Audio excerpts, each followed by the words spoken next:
दान तो तुम मांगते हो, ज्ञान काहे नहीं मांगते हो बउआ? दान तो हम लोग मांगते हैं, ज्ञान काहे नहीं मांगते हैं?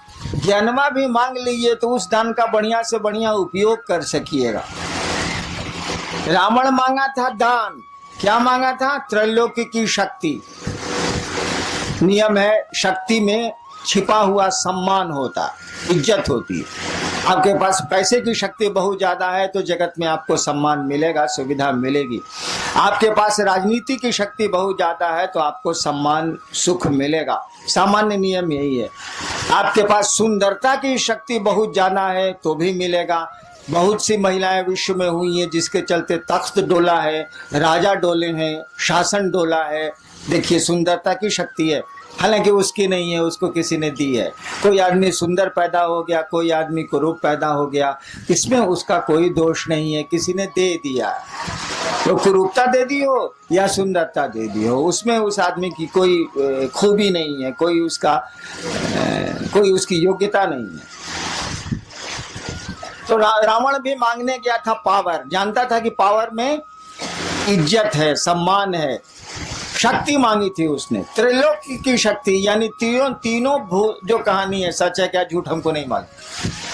तीनों जो लोक हैं उसकी शक्ति मांगी थी, यानी देवताओं से भी अपने को ऊपर कर लिया था उसने। देवता भी लोक में ही आते हैं, ऐसा नहीं है कि देवताओं की डिग्री महादेव के बराबर है। वो लोग, उन लोगों का भी लोक होता है, वो लोग हमारे आपके नियमों से ही चलते हैं। त्रैलोक की शक्ति तो मांग ली, लेकिन शक्ति को संचालित करने का ज्ञान नहीं मांगा। आपने बंदूक तो सरकार से मांग ली, लेकिन बंदूक चलती कैसे है ये आपने सीखा ही नहीं सरकार से। सीख तो लीजिए भाई साहब, नहीं तो बहुत खतरनाक होगी वो बंदूक, क्योंकि उसमें शक्ति है। शक्ति में अगर ज्ञान नहीं होगा ना तो बहुत गड़बड़ हो जाएगा। हम में आप में भी शक्ति है, हम लोग बोल रहे हैं शक्ति है हम लोग के पास। मामूली काम हम लोग नहीं करते हैं, दुनिया की बहुत आधी से ज्यादा चीजें तो हम लोगों ने बना ली हैं। क्या नहीं बनाया हम लोगों ने? ठीक है, हम लोगों को किसी दूसरे ने बनाया, लेकिन हम लोगों ने भी बहुत कुछ बना लिया, कम नहीं बनाया है और बना रहे हैं। हम लोगों के साथ दिक्कत है कि हम लोगों को दूसरा कोई बनाता है और दूसरा कोई ले जाता है। दूसरे की इच्छा से आते हैं और दूसरे की इच्छा से चले जाते हैं, बीच में समझते हैं कि अपनी इच्छा से हैं। इसी को कहते हैं अज्ञान, इसी को कहते हैं बुद्धि नहीं होना। आप आते हैं दूसरी की इच्छा से, माँ बाप की इच्छा से आप नहीं आते, वो माध्यम है। कि बहुत माँ बाप हैं जो निसंतान है, और मेरे यहाँ अक्सर लोग आते हैं कि हमको बेटा नहीं है या 5 को बेटी है, को बेटा चाहिए। इसका माने उनके फैक्ट्री में दम नहीं है, वो माध्यम हो सकते हैं, ताकत उनको नहीं है। यानी हम लोग दूसरे की इच्छा से आते हैं जो दिखता नहीं है। जनरेटर चलाओ।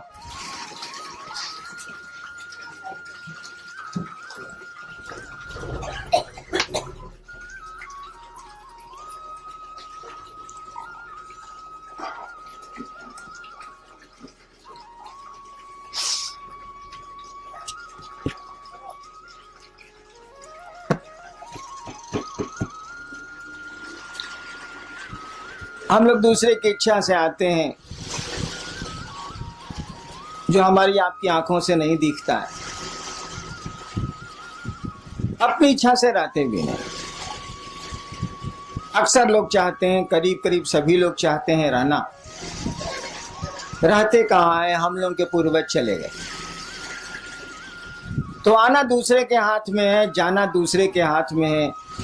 बीच में ऐसा लगता है कि बहुत कुछ हम लोगों के हाथ में है, ऐसा है नहीं, लेकिन लगता है तो लगता है। भ्रम ही सही, तो भ्रम भी आप में हमें संवेदना उत्पन्न करते हैं, प्रतिक्रिया उत्पन्न करते हैं, परिणाम उत्पन्न करते हैं। हम लोगों ने कहा लोगों को कि भैया महादेव से तो लेते ही लेते हो, लो यार, कौन रोकता है? और उतना दे भी कौन सकता है जो दूसरे के पास जाओगे? लो, जरूर लो। लोगों ने लिया है, हम आप क्यों दूबर रहे, हम आप क्यों कमजोर रहे? लेकिन ज्ञान भी लो नहीं यार, ज्ञान क्यों नहीं लेते हो? ज्ञान लोगे तो बहुत मामूली सी चीज से भी तुम बहुत बड़ा काम कर लोगे। हम लोग देहात में वो कहावत है ना कि गांव में एगो होशियार रही तो कमा खा के जिए ली, 5 गो बुड़बक ओकरा भेटाए के चाहिए। तो ज्ञान का ये महत्व है। दिक्कत क्या है? दान तो बंटवारा में आप ले सकते हैं। जैसे महादेव को आप बाबा कहते हैं, बाबा की संपत्ति में आपका अधिकार है। शिव कहा जाता है कि चंदा मामा सबके मामा, शिव घर घर के बाबा। कहावत है ना, चंदा मामा सबके मामा, शिव घर घर के बाबा। तो बाबा में तो पोते पर पोते सबका अधिकार है भाई, उसकी संपत्ति में। तो भोग तो रहे, हवा उसकी, प्राण उसके, पानी उसका, पहाड़ उसके, नदियां उसकी, हम उसके, सब तो उसी के हैं। तो भोग तो रहे और बिना मांगे मिल जाएगा, क्योंकि बाबा की संपत्ति में उसके पोता पोती से लेकर पूरा खानदान बढ़ते चले जाए, सबका अधिकार होता। कानून कहता है इस देश का कि जब तक जिंदा है तभी तक अधिकार रहेगा, उसके बाद कहीं दूसरे को दे दे। उस साला मरबे नहीं करता है तो देगा किसको? मरेगा तब ना दूसरे को होगा। उस साला जिंदा है। काहे कि रामनवमी में राम के जन्म की छुट्टी होती है, जन्माष्टमी में कृष्ण के जन्म की छुट्टी है। अब महादेव के जन्म का पता भारतीय सरकार को नहीं लगा तो हमको आपको कहाँ लगेगा? इसीलिए बियाह की छुट्टी है। महादेव का बियाह का छुट्टी दे। कहीं बियाह का छुट्टी सुना है आज तक किसी का? किसी भी बड़े से बड़े आदमी के शादी की छुट्टी आपको मिलती हो सरकारी दफ्तरों में, ऐसा सुना कभी? जन्म की मिलती है, पुण्यतिथि की मिलती है जिसमें वो शरीर छोड़ते हैं। पुण्यतिथि भी बहुत कम मिलती है, नहीं के बराबर मिलती है। जन्मदिन की छुट्टी मिलती है। जो हमारे यहाँ भगवान है या हमारे यहाँ जो पूज्य लोग हैं उनको उनके दिनों पर सरकार छुट्टियां देती है। लेकिन बियाह के दिन के छुट्टी मिला लोग है सरकार में, ये कभी सुनले बने रहे वालों नहीं। बियाह के दिन साला बियाह हो गए लोग, कौन बड़का बात बा। लेकिन महादेव के छुट्टी मिलेला महाशिवरात्रि, वो बियाह के दिन मिलेला। काहे कि साले सरकार कमबख्त सरकार को ही नहीं पता, हमको आपको क्या इतनी बड़ी हस्ती को नहीं पता है कि पैदा कब हुआ था। आज जब पैदा ही नहीं हुआ था, ये मालूम ही नहीं है, तो मरेगा ही नहीं साला। इसीलिए बाबा आपका जिंदा है, आपको हमको हक है, लेकिन केवाला नहीं मिलने वाला। केवाला तो उसी के नाम से है। दान में एक बाप अपने बेटे को पूरी संपत्ति का पूरा टुकड़ा दे सकता है। 3 बेटे हैं तो 3 हिस्सा कर देगा वो। कहल जाला कि बंटवारा में चाउर अगर धुआ गई बात तो कर पानियों बटी। हाँ बटी, चावल का धुवन भी बढ़ता है। ये हम आसमान से सीखा, धरती पर हम नहीं जानते थे इसको। चावल का धुवन भी बढ़ता है, लेकिन भाई साहब ज्ञान नहीं बढ़ता है। एक बाप अपने बेटे को, अगर 3 बेटे हैं 4 बेटे हैं तो वो 4 टुकड़े कर देगा। बंटवारा के समय चावल और अधन पर चढ़ा हुआ है तो पानी भी बांट देगा वो।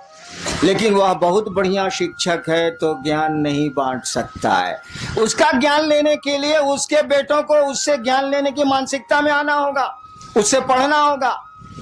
हम अक्सर एक किस्सा सुनाते हैं, बना के किस्सा सुनाते हैं, कौन किस्सा थोड़े। एक बाप था, उस इलाके का बहुत बढ़िया शिक्षक था, रिटायर कर गया। और जब तक वो शरीर से तंदुरुस्त था, अपने बेटों को कहता था, अरे हमसे पढ़ लो, इस इलाका में हमसे बढ़िया मास्टर नहीं है, तुम भी